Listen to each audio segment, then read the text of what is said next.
Bururi waya gucoka nduma-ini kungikinya wiyathi wa andiki a mohoro ni gukorwo kihingo ni uteti. Ino ni miario ya Murugamiriri munene wa MCK David Omuoyo uri uraragiria kaunti-ini ya Nakuru.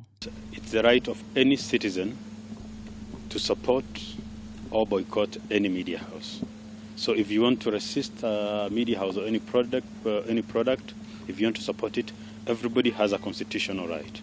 Kuringana na Omuoyo ni kuri na njira ingi cia gutetia ndeto icukiirwo gukorwo itakinyanĩire mugaru na kuorota nyumba cia mohoro o udumwe na andiki a mohoro kiumbe. You have issues with the media ownership and all that. There are better ways to sort it other than threaten journalists, reporters going around their business. So the calls for boycott and resist should be done in such a way that the work of media house, the journalists, individual journalists and media practitioners is respected and upheld.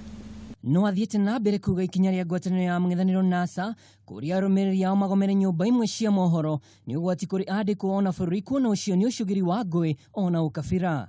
Concerned that such calls to boycott or resist media products, while they could be justified in their own form, are direct threats to the operations of the media. We urge those concerned to advise their supporters in whichever way they would want to resist or boycott media products, to allow journalists to do their work without being interfered with.